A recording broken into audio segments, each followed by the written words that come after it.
s'il y a un événement qui divise en ce moment, si est-il bien la Coupe du Monde qui se tient actuellement au Qatar.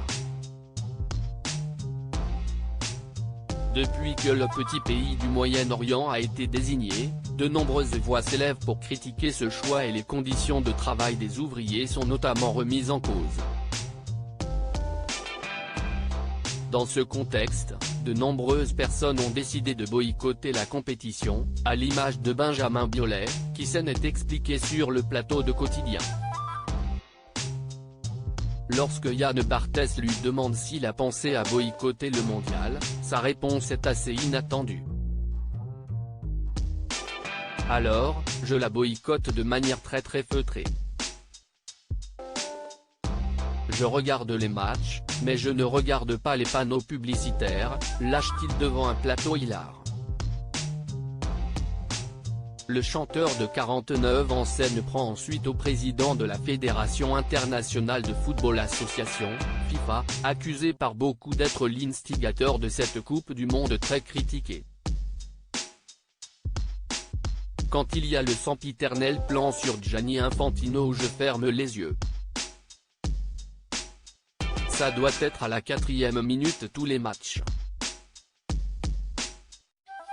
Voilà, donc je suis très engagé là-dessus, poursuit-il.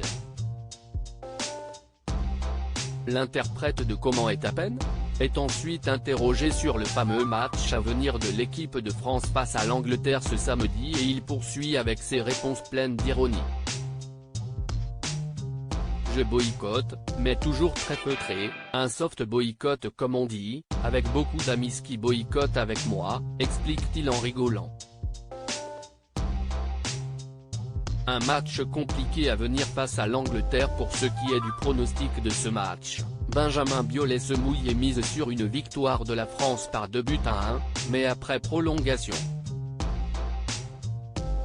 Un très dur moment, comme il y a beaucoup d'arrêts de jeu maintenant, il y en a 43 minutes à peu près, on verra si on est tout vivant dimanche matin, conclut celui qui s'est fait durement attaquer par un célèbre chanteur récemment.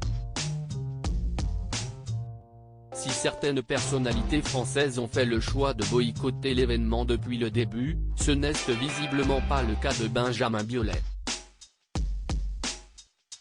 Le chanteur français, connu pour être fan de foot, ne compte pas bouder son plaisir.